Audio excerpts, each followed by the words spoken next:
The modern banking system manufactures money out of nothing. The process is perhaps the most astounding piece of sleight of hand that was ever invented. Banking was conceived in iniquity and was born in sin. The bankers own the earth. And that was the president of the Bank of England in the 1920s.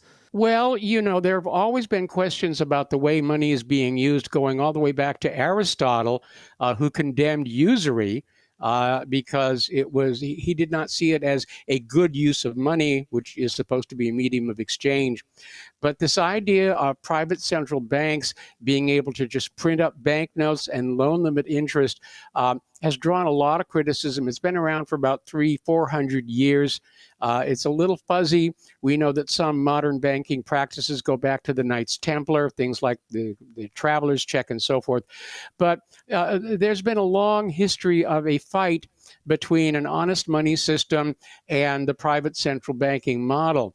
And if you go back to the American Revolution, our schools today teach us it's all about tea in Boston Harbor and Paul Revere, and what they leave out is that the primary cause of the American Revolution was King George III's Currency Act, which basically ordered all the colonists to stop using their own locally generated currency and conduct all business with banknotes borrowed at interest from the Bank of England, which of course drove the country into poverty. There was never enough money to guarantee full employment.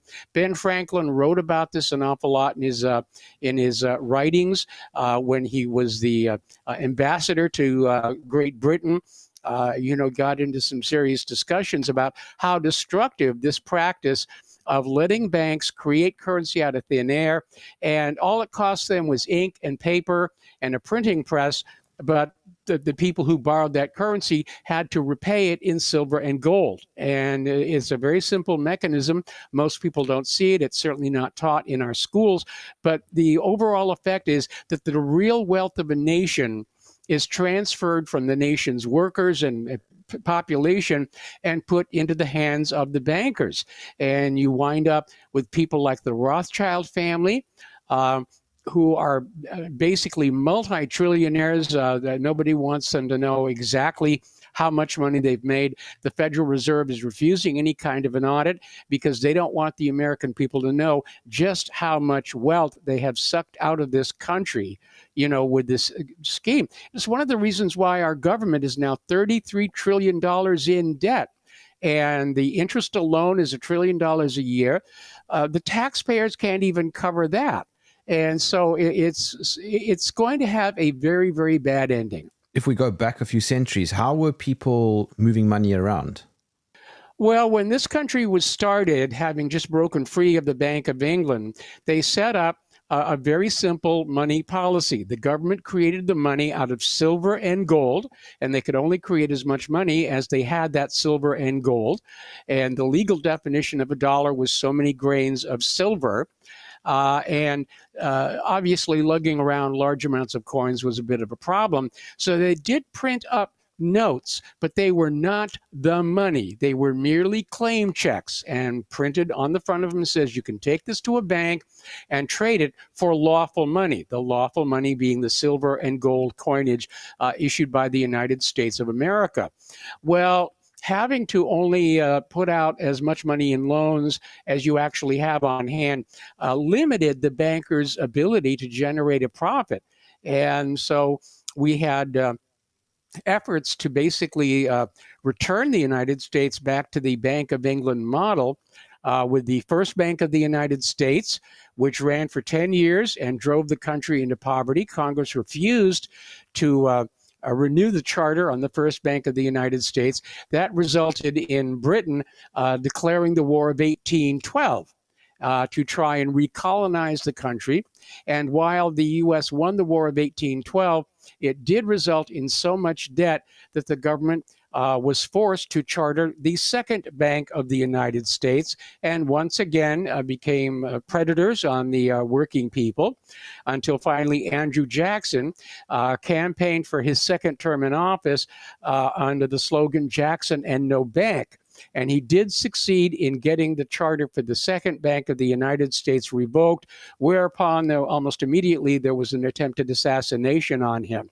Now, the Second Bank of the United States tried to operate as a normal depositor bank, but went bust after just 5 years.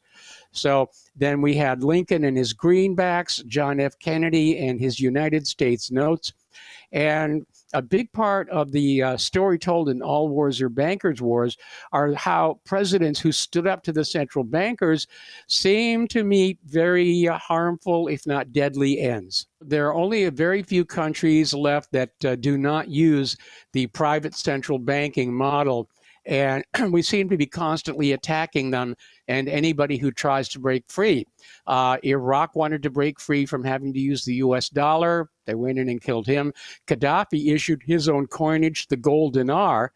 And the African countries are saying, well, this is going to be better for us than having to use the dollar or the euro.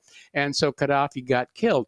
And, the bankers are a very powerful, very dangerous gang that will do anything to continue their power across the globe. How did they become so powerful? Well, because they were creating money out of thin air, and they could just bribe politicians, and most politicians are easy to bribe, and not really thinking about their constituents. I mean, you get a rare like an Andrew Jackson or a John F. Kennedy who are realizing that the good of the country means going back to an honest money system. But they are definitely, up against a very powerful foe. And I'll give you one instance. This is coming out of the John F. Kennedy assassination, where originally they said, oh, crazed lone nut assassin, Lee Harvey Oswald. And then years later, the Senate Select Committee on Assassinations said, yeah, there had been multiple shooters and a conspiracy to kill President John F. Kennedy. Now, on the Warren Commission, one of the people who sat on the Warren Commission was John J. McCloy, president of the Chase Manhattan Bank and president of the World Bank. And he may be a great banker, but he's not qualified to investigate a murder, let alone the assassination of the president. So the implication is he was there to make sure that the link between Kennedy's assassination and Kennedy's issuance of the United States note remained hidden. I mean, there were a lot of players in the Kennedy assassination. Israel hated Kennedy because he was trying to prevent them from getting nuclear weapons. The mafia hated him because they felt he double-crossed them by appointing Robert Kennedy as Attorney General and starting a war on organized crime. The CIA hated Kennedy for the Bay of Pigs. The Texas oil billionaires hated Kennedy for the oil depletion allowance. And the Pentagon in general hated Kennedy because he was going to pull out of the Vietnam War. Most wars, if not all major wars or conflicts, have been initiated or exasperated by bankers. Well, it even goes back before the Federal Reserve. Like I said, the American Revolution was fought over the Bank of England. But the fact is that banks live on debt, and they use that debt to control people. And war is the richest harvest of debt for the bankers. And it is a tragically recurring cycle. And the way it operates is very simple. They set up the private central bank. They make money available to everybody, get them into debt. And then when the people are in so much debt that they have to stop borrowing, then the bankers go to the politicians and say, well, you have to keep borrowing to keep our system going. And the government does so without the permission of the people. But when the people and the government are both so deep in debt that they can't borrow anymore, that's when wars are initiated to basically force everybody to borrow more, even if they really don't have the means to pay it back. And we seem to be at that stage right now. Like I said, the government is $33 trillion in debt with no real way to repay it. And yet they just go on borrowing and borrowing and borrowing like there's no tomorrow. And fiscally, there may not be. I mean, the warning signs are very, very bad. And of course, we have all these wars erupting all over the globe. The U.S. government, which has lost in Afghanistan, is losing in Ukraine, is already talking about direct war with Russia, direct war with Iran, and direct war with China. This is going to end very, very badly, I think. Well, end badly for who though? Not the bankers. Everybody. Well, banks and currencies do fail. I mean, if you look at the history of World War II, the indigenous banks in a lot of these conquered countries collapsed and the currency became absolutely worthless. And the same thing could happen here. I mean, right now, how do you assign a value to the US dollar when it's just a piece of paper or if it's a number in a computer? We certainly don't have the gold and silver to back it all up like we promised we were going to do at Bretton Woods, but Nixon shut that down. And now we're being told that that piece of paper is the money. And of course, it isn't. It's just ink and paper. It's got no intrinsic value whatsoever. And the more they print up the currency, the more we have inflation because we've got too much currency chasing around too few goods and services. Prices are going up. In a way, it's kind of an invisible hidden tax on ordinary people when government's massive spending is driving these prices through the roof. You've got the book on the shelf there, The Creature from Jekyll Island, which was actually the second time that they held a conference on Jekyll Island. The first one was a few years before, and it failed miserably. But the bankers had funded Woodrow Wilson's political campaign for the White House, along with a huge number of congressmen. And so when the Federal Reserve resolution came through, they voted it through. Woodrow Wilson signed it. Years later, in his memoirs, he basically said he regretted that decision because of the harm it was causing to the country. And then almost immediately after that, World War One. Yes, as a matter of fact, almost immediately World War One. And, the country was already in a financial problem. There'd been a crash in 1907. And again, there's another repeating pattern that every time the government and the bankers get the economy totally messed up, they get into a major war to try and distract from it or to recover from it. Crash of 1907, World War I, crash of 1929, World War II, crash of 2008. And here we are, rattling the nukes at each other. Private central banks do not exist to serve the public.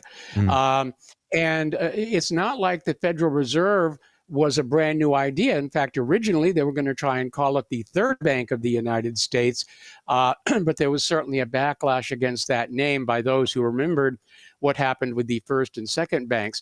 So they called it the Federal Reserve to sort of make it sound like it was part of the government, but it isn't. It's a privately owned, entity. It's no more federal than Federal Express. So how exactly then do they get behind wars? Well, they'll basically, support candidates who are pro-war.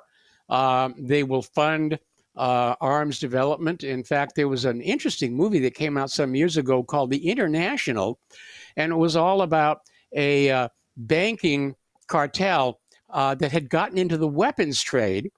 And it was being investigated. And the investigator said, so this is just another way for them to make money by selling guns. And the insider says, no, you don't understand. If you control the conflict, you control the debt the conflict creates. Because, that's the founding principle of all banking is to enslave us, whether we are people or governments, enslave us to debt. When wars break out, there's no real evidence that the banking cartels have taken a knock. They have always benefited. Oh, yes. Well, again, before global banking, the banks in the countries that lost the war definitely took a hit. But somehow they managed to rebound and, business goes on.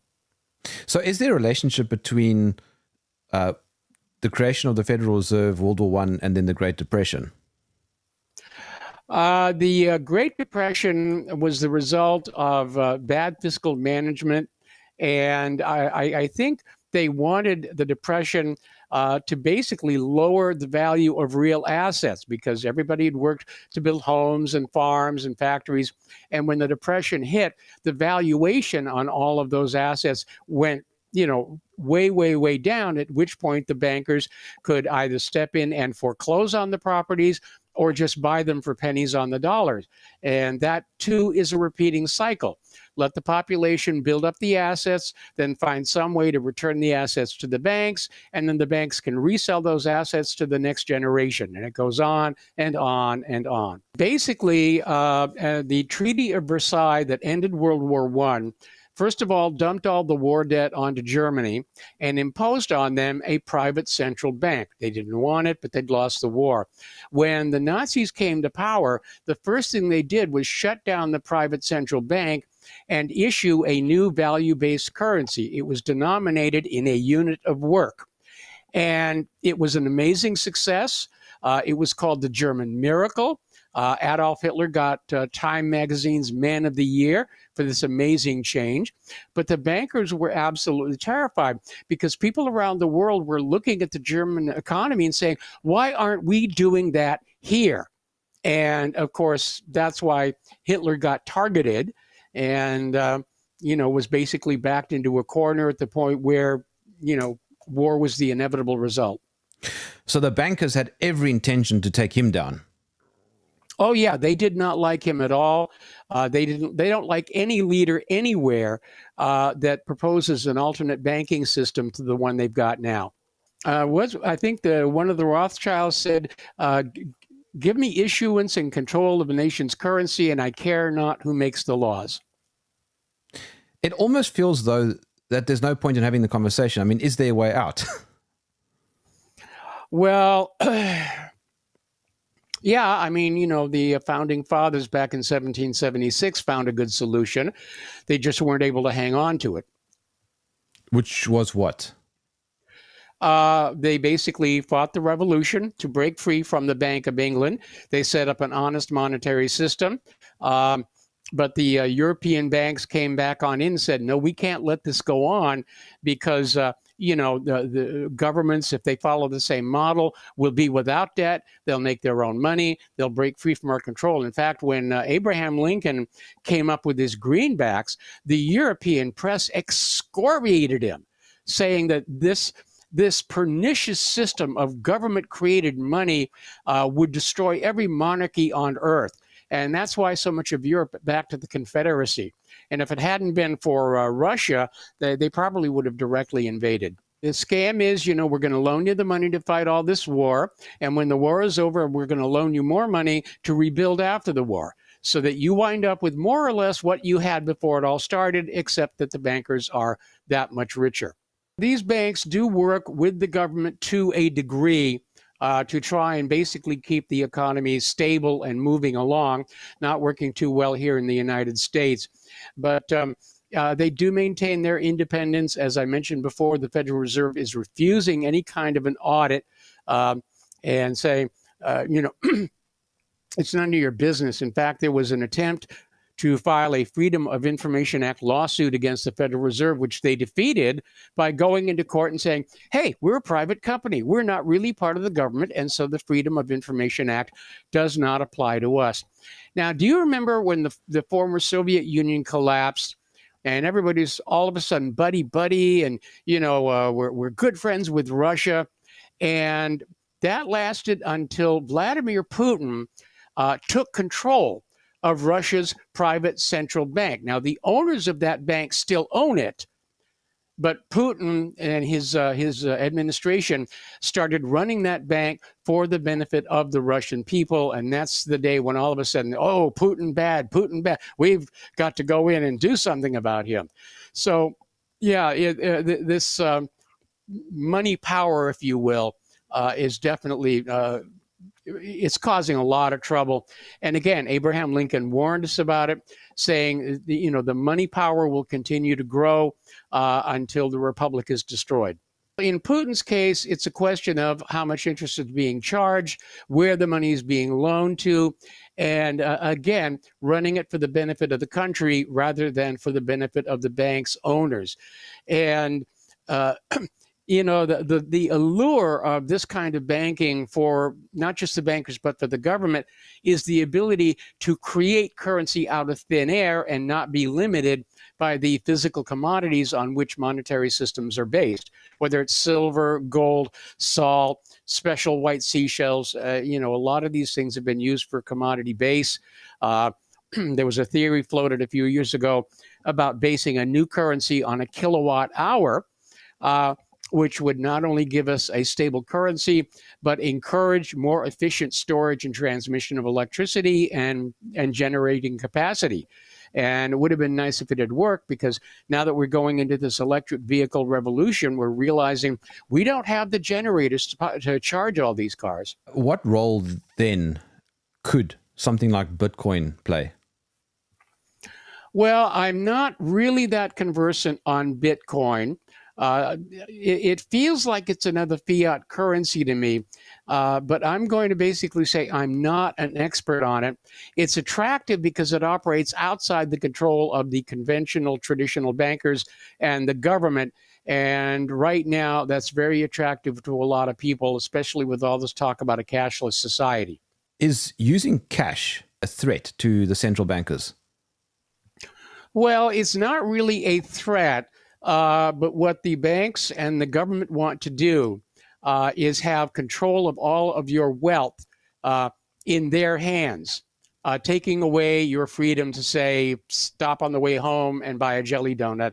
But it's also going to be used as a tool to surveil you and monitor you. They're going to know every single thing that you buy. And the next step after that is a social credit system like they have already in China. And it's basically a dystopian system in which if your social credit score is damaged, like you say something the government doesn't like, they shut off access to your own money and you don't get to buy groceries that day. Okay, going back to my timeline, what role did the bankers play in the Cold War?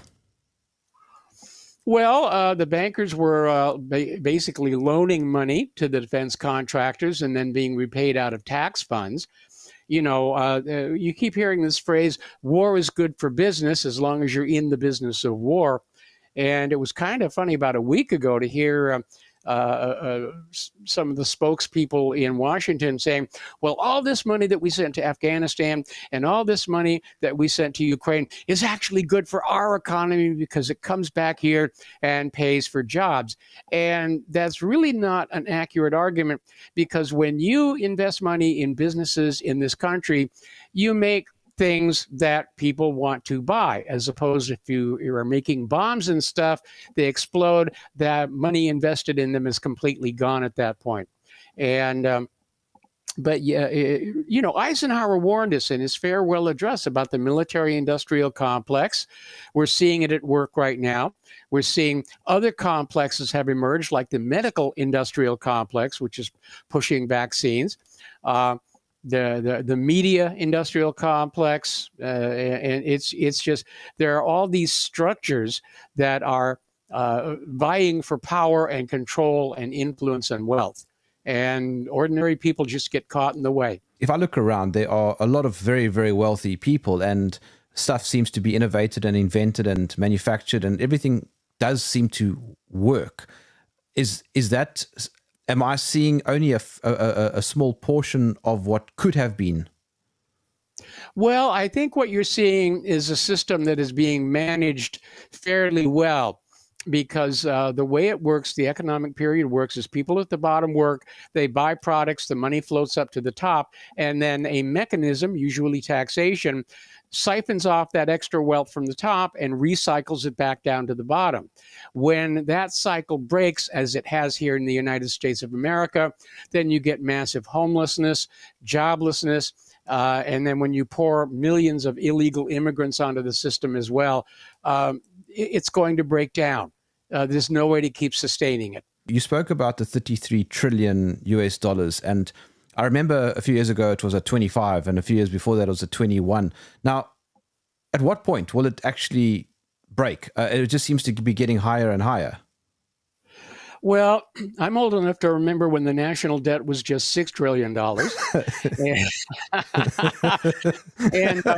But yeah, The phrase the debt ceiling was always a political instrument to try and reassure the American people that government spending was under some form of control. But of course, every time the debt hit the debt ceiling, they'd push it up and push it up and push it up and, higher, higher. It's like a cheerleader out there saying, go for all that you can get.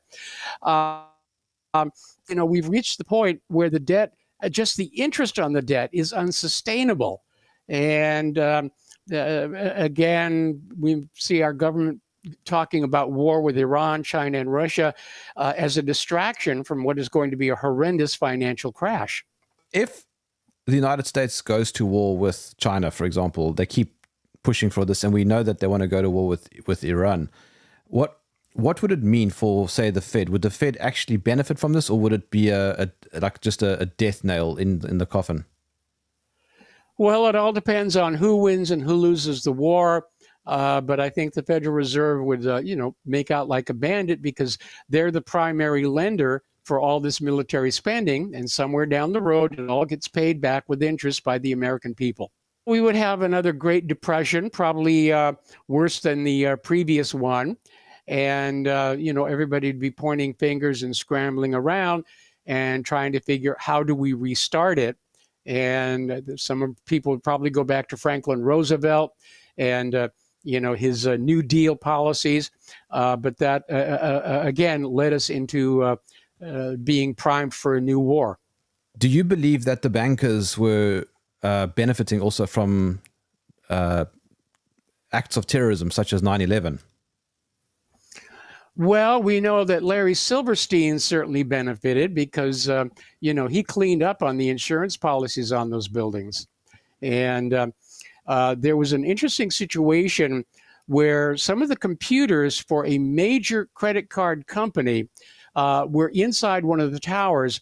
And just before they came down, there was a massive transfer electronically of funds that left the tower.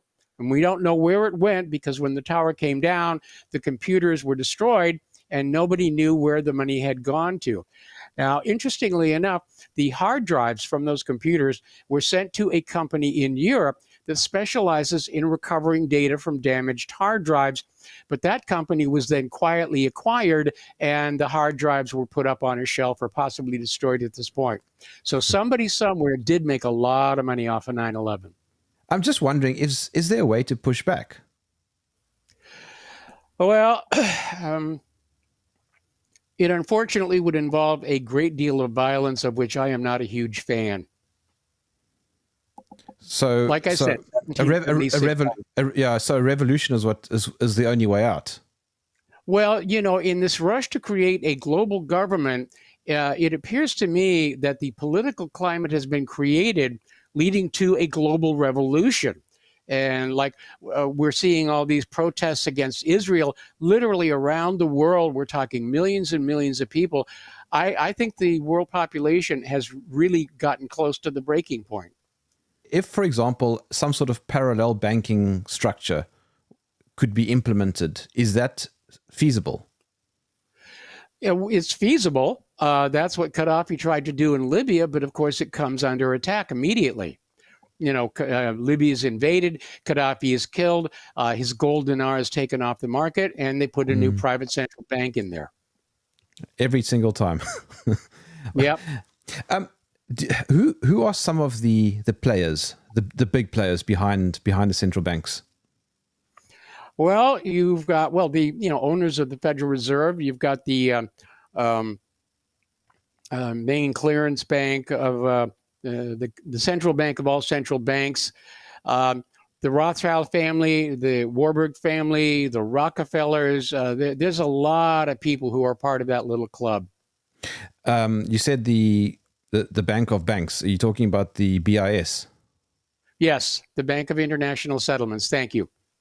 Are they heavily influential? Oh, yeah, very much. They do tend to set policy for the rest of the world's banks, and like the Federal Reserve. And of course, the Federal Reserve has 12 member banks that they control. So it kind of trickles down. Are governments of the world, therefore, vassals of central bankers? It would appear to be so. And again, as I pointed out in my article, those world leaders who stand up to the private central bankers, bad things happen to them. Russia still has a private central bank. It's just under complete government control. I think there's really only about 3 countries left that don't have this style of central banking. Iran is one of them, which is why they're always talking about invading there. And as far as China is concerned, their banking system is more under government control, but they're going through some serious economic hardships with the housing market. What we need is more education. You're not going to learn about the banking systems in the public school system. I mean, especially today, it's all LGBTQ and critical race theory and, the joys of chopping bits off your body. And like I said, prior to 1913, when you went to school, you were taught about King George's Currency Act and the rest of it. As soon as the Federal Reserve Act was passed, public schools stopped mentioning that out of concern that the smart kids would stand up and say, wait a minute, we're back in that same dumb system all over again. And so that's when the story was reframed as, the Boston Tea Party and Paul Revere's Ride and all the other stuff. But that's all window dressing for what was really going on. Public schooling is just indoctrination camps. Yes. And they have been pretty much all along. I remember when I was in elementary school, and yes, we were being taught reading and writing and gun safety, amazingly enough. But we were also getting indoctrination about those commies, they're coming for you. You've got to hate the communists. And it got a little over the top sometimes. And now we have commies right here in the United States of America. How did that happen? Well, communism is a very attractive idea to people who just want to be given stuff and not have to do much for it. And so the sales brochure for Marxism basically plays up to that interest, from those according to their abilities to those according to their needs. And it looks really attractive. But of course, as we've seen in history many times, including the Soviet Union, socialism or communism fails when you run out of other people's money. You were talking earlier about the monetary system before the introduction of the Fed. Now, if we were to go back to something like that, how do you think it would work? The same way it worked at the very beginning. The government has a certain amount of gold and silver in Fort Knox, and we don't actually know how much is left in there.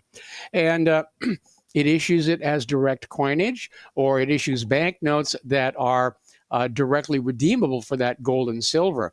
What really set the stage for the economic problems we're dealing with right now was the Bretton Woods Conference at the end of World War II, where all the world's economic powers got together, and they made some changes. The British pound sterling lost its status as the global currency. It was part of the deal that Roosevelt extracted from Winston Churchill to get into the war. And they basically said, we're going to tie the Federal Reserve note to gold at $35 an ounce. And we promise we will not overprint the Federal Reserve notes to exceed the amount of gold we have to redeem it. And then almost immediately, the Federal Reserve broke that promise and started overprinting these paper notes. And these other countries were forced to accept them in exchange for real products and real services, until finally, during the Nixon administration, France was looking at all these paper notes piled up in the vaults, for which they had sent real things like French wine and so forth to the United States. And they notified the U.S. government that they were going to redeem these paper notes at the agreed upon price of $35 per ounce. Well, Nixon took a look in the gold vaults and realized they had nowhere near enough gold to cover those paper notes. And he ended gold convertibility. It was called the Nixon shock. And it caused a lot of damage around the world. It caused a lot of upheaval for the U.S. dollar. And the way they got out of that mess is they went to the oil-producing nations in the Middle East and said, we will guarantee your military safety from you-know-who if you only accept dollars for your oil. So they propped up the value of the dollar on oil. It was called the petrodollar. And that's what kept up international demand for dollars. But with Israel basically showing that it can and will continue to aggress its Middle East neighbors, the petrodollar nations are saying this isn't working. The U.S. can't keep its promise. And you have more and more nations turning away from using the dollar. You have the growing Shanghai Cooperative Organization that is doing trade in their own indigenous currencies. You have the BRICS nations that are starting to do the same. And that's another down force on the U.S. economy. But with the rise of those countries that are taking a stand against the petrodollar, for example, the central bankers still win. Well, yeah, the bankers in those countries are always going to win. The game is definitely rigged. But here in the United States of America, again, we, the ordinary people, are going to suffer. When things get tough, the bankers are simply going to move their wealth to someplace else that's safer. And we're already starting to see a lot of that. Now, a lot of wealth used to be stored in the U.S. for reasons of safety. And that goes back to George Bush's presidency, where they basically created a system saying that if you have your money stored in the United States, if it's invested here, we will always guarantee the losses. If you make money, you get to keep it. If you lose money, the taxpayers will cover it, which is actually kind of a fascistic form of economy. But now these other countries are saying maybe the U.S. can't cover our losses, and it's time to relocate where we're storing our wealth. I'm not the only one saying that there are serious warning signs that the economy is becoming unstable. And whether a new world war will get us out of that or not, I'm not sure, because frankly, I don't think we can win a war against Russia and China at the same time, especially given our abysmal performance in Afghanistan and Ukraine. Okay, so what role then have US presidents in recent years played? For example, Trump, Biden, Obama, Bush, Clinton even. Well, they seem to just be going along. I mean, as far as I can tell, the last president to really try and stand up to the Federal Reserve was John F. Kennedy. He was assassinated, and again, for a wide variety of reasons. Wars and assassinations never happen for just one reason. It's often sold that way in the media, but usually you'll have a group of people who have overlapping interests, and that area where they overlap is where they say, oh, this person needs to be gotten rid of, or we need to start a war with these people. Trump's biggest mistake in his first term is he wanted to be generous and magnanimous in victory. And he went into the White House and said, all you people, you can keep your jobs, no problem, figuring they would be loyal to him because he's the new boss. It may work that way in business, not in politics. Everybody has secret allegiances. Everybody has compromising connections. And everything that Donald Trump tried to do from day one was being blocked by bureaucratic resistance and what we would call today the deep state. And I'm hoping that if by some miracle Trump is able to regain the White House next year, that he's going to basically take the lessons he learned in his first term and say, okay, scrape out the administrative staff, bring in new people from outside the Beltway, and let's get to work on trying to fix the country. Trump didn't start any new wars, right? No, he did get tricked into bombing Syria, but we were already at war with them. So, in essence, he was still being played by the bankers. Well, he was being played by a lot of people, and not just the bankers. He was being played even by members of his own political party. Especially the neocons who never met a war they didn't like. So, yeah, and again, under our system of government, there are limits to what the president can do unilaterally. And so it did sound good. And yeah, when Trump beat Hillary Clinton, I was absolutely overjoyed and was hoping for some really good things to happen. And again, everything Trump tried to do was being blocked and stalled by the swamp. His border wall, he tried to build it. That was being blocked at every turn. And now, of course, it's been torn down and we're just being flooded with millions and millions of illegal immigrants. And now the Democrats are trying to say, well, we've got to let them vote. They have every right to vote because they're here in the United States. No, they're illegal immigrants. They do not have a right to vote. And the Democrats are basically hoping a bread and circuses approach is going to win the next year's election. Vote for us. We'll give you free stuff. We'll give you reparations. We'll give you free whatever. And again, the parallels between our current situation and the last days of Rome are getting more and more obvious each day. In what way? Well, again, the pandering to the population by the government, with displays, entertainments, free handouts, very obvious intent to make the entire population so dependent on the government that they won't stand up and say things have got to change. So if you're standing in a tunnel, Michael, yes. and you see a light at the end of it, is that, in your opinion, a train coming towards you? It does feel like that.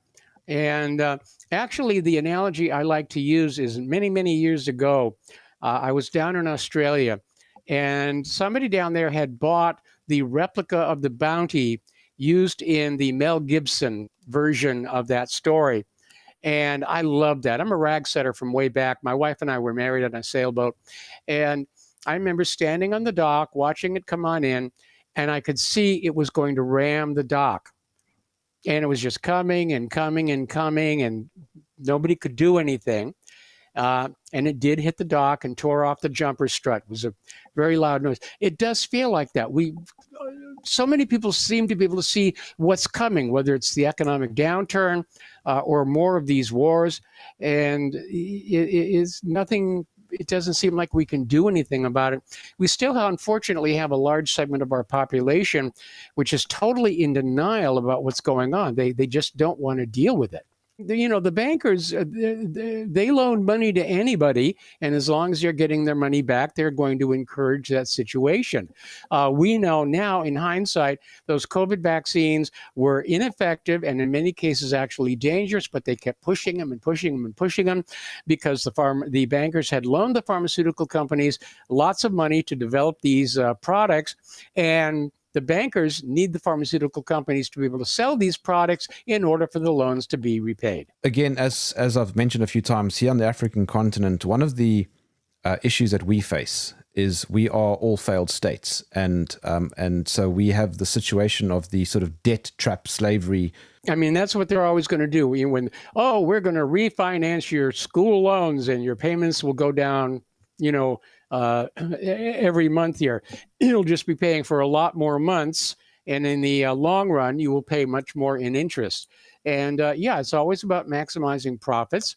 And there have been several scandals in which the U.S. government was using the banking system as tools for foreign policy. They would encourage the banks to loan money to countries in South America with the promise they would be repaid out of a certain crop. Then the CIA would go on in and introduce pests and diseases to destroy those crops, thereby rendering that country permanently in debt and under the control of the United States. And that's why you have so many countries in South America that do not like us. So it would appear that on a large scale, it's very difficult to defeat the system. But perhaps on an individual, very local scale, for example, if we use cash. Banks, in order to pay the interest on their actual deposits, have to loan out money to generate income. And people, at least in this country, they're not borrowing. Claire and I, basically stopped using our credit cards. And we're seeing the American banks get into trouble. We've had 5 banks collapse this year because they owe more in interest to their depositors than they're able to get from their borrowers. And, the government keeps coming in with a bailout, which I define as taking $1 billion from the American people and giving it to the bank so the bank can loan it back to the American people at interest. And that's one of the signs that our system is under severe strain. And at the same time, you've got this illegal immigration, which is driving up housing prices because there's a housing shortage. And it's all, I know a lot of people are starting to think this is intentional. That they're trying to basically tear down the United States to make way for their Marxist paradise or the New World Order or the global government or whatever they're going to call it. In the case of George Orwell's 1984, he actually wrote it as a warning. Instead, it's being used as an instruction manual. And they've actually started taking that out of school libraries. They don't want people reading that. Of course. I remember when I graduated college, I was getting all these offers for credit cards. And, it was obvious they were trying to get me on the debt hook as early as possible. And now it's institutionalized with the student loan program. Just jab them on that barbed hook and never let them off. Okay. How can I follow your work? Well, I have a website called whatreallyhappened.com, and that is where I'm focusing my efforts right now. I had to step down from my radio show because of age and health issues, and I may go back to a one-day-a-week show. I still haven't decided on that, but mostly I'm just trying to educate people and tell them that, World War III is a really bad idea. If you enjoyed this podcast, please visit supportjerm.com.